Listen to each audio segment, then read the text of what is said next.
నేను ఎవరిని పర్లే పట్టుకోండి. ఓకేనా?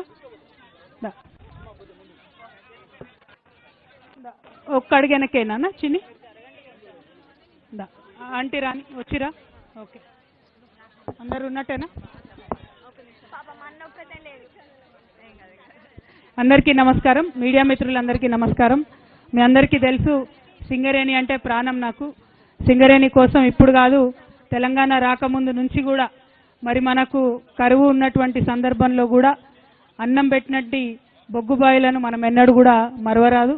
ఆనాడు ఆంధ్ర వలస పాలనలో మన యువతకు ఉద్యోగాలంటే కేవలం బొగ్గుబాయి అన్నట్టే ఉండి మన బతుకు తెరువుకు సంబంధించి మనల్ని కాపాడుకున్నటువంటి సిర్లవేణి సింగరేణి.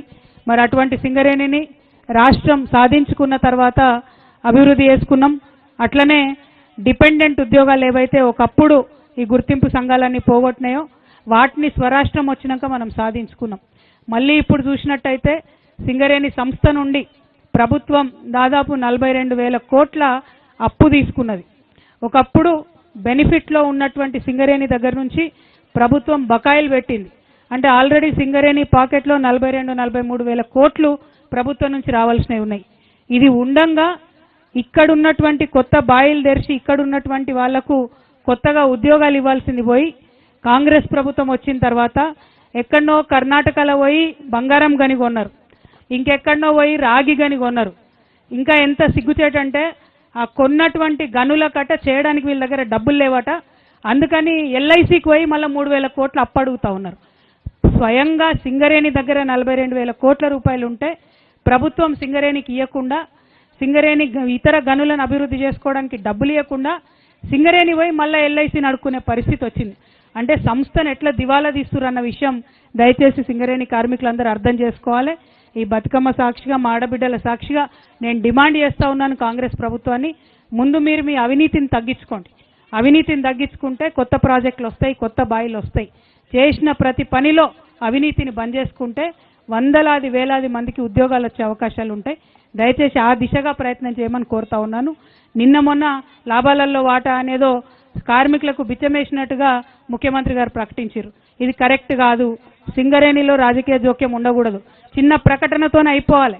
దానికి ఆయన ఇచ్చిన స్పీచ్ ఏంది, ఆయన మాట్లాడిన మాట ఏంది, నిన్న చూస్తుంటే సింగరేణి కార్మికులకు కడుపు రగిలిపోతుందని చెప్తున్నారు ఒక్కొక్కరు. ఇటువంటి రాజకీయ జోక్యాన్ని సహించేది లేదు. సింగరేణి కార్మికుల చెమటతోని ఇవాళ తెలంగాణ మొత్తంలో ప్రతి ఇంట్లో బుగ్గ వెలుగుతుంది, ప్రతి ఇంట్లో ఫ్యాన్ తిరుగుతుంది. ఆ విషయం మర్చిపోవద్దు. గని కార్మికులను కాపాడుకుంటేనే, గనులను కాపాడుకుంటేనే భవిష్యత్తు ఉంటుందనే విషయాన్ని గుర్తు చేసుకోవాలి. దాంతోపాటు మరి ఇక్కడ పెద్దపల్లి మంచిర్యాల జిల్లాలో చూస్తున్నాం మనం, మొత్తం ఆడికెళ్ళి ఇడదాకా కాంగ్రెస్ నాయకులు గెలిచి కూర్చున్నారు. పోనీ ఏమైనా మంచి పనులు చేస్తారా అంటే టోటల్ గుండాయిజం, మొత్తం అందరినీ కొట్టించుడు, జైల్లో పెట్టుడు, పోలీసులకు పట్టించుడు. మీరు కాంగ్రెస్ రాజ్యం నడుస్తుందా, పోలీసుల రాజ్యం నడుస్తుందా అర్థం కాని పరిస్థితి ఉన్నది. దాన్ని తగ్గించుకోండి దయచేసి. తెలంగాణ ప్రజలు కొన్ని రోజులు సైలెంట్గా ఉంటారు, ఎందుకంటే చూస్తారు, గమనిస్తారు ఎవరేం చేస్తున్నారని. కానీ ఎల్లకాలం సైలెంట్గా ఉండరు.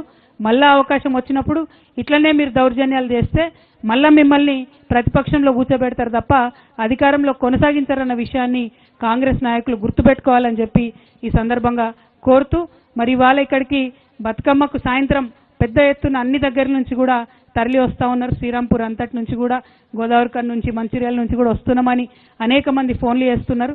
సంతోషం. ఎంత ఎక్కువ మంది వస్తే అంత మంచిది, ఎంత ఎక్కువసేపు ఆడుకుంటే అంత ఆనందంగా ఉంటుంది. కాబట్టి అందరం కలిసి ఆడి పాడదామని చెప్పి మళ్ళీ ఒకసారి తెలియజేస్తూ, మీడియా మిత్రులు ఇంతసేపు ఓపిక కూర్చున్నందుకు మీ అందరికి కూడా ధన్యవాదాలు. Thank you. జై తెలంగాణ, జై తెలంగాణ.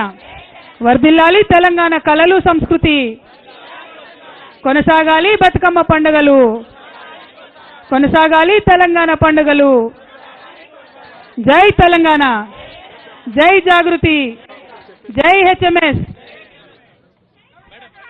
ఇప్పుడు స్టెప్ పెట్టుకుంటే ఇక ఒడవదు ప్రోగ్రామ్, మళ్ళీ 2 hours అవుతుంది. నీ ఇష్టం, మీ ఇష్టం, నాకేం ప్రాబ్లం లేదు. లేట్ అవుతుంది లాస్ట్ ఈవినింగ్ ప్రోగ్రామ్. నాప్కిన్ అమ్మా చెప్పం చెప్.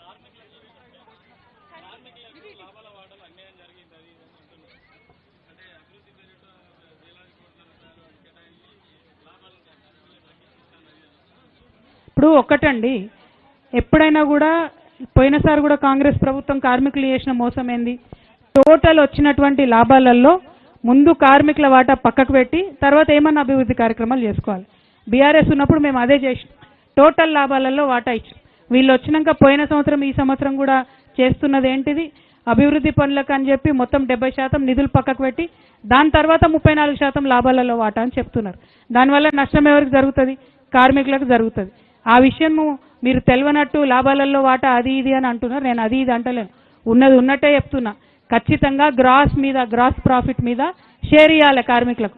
అది ఇవ్వకుండా ఉన్న ఎక్స్పెండిచర్ అంతా తీసి నేను అన్ని ఖర్చు పెట్టుకుంటే ఆ తర్వాత లాభాలలో వాటా ఇస్తా అంటే ఇంటికి కార్మికుడికి దాదాపు 1,50,000 లాస్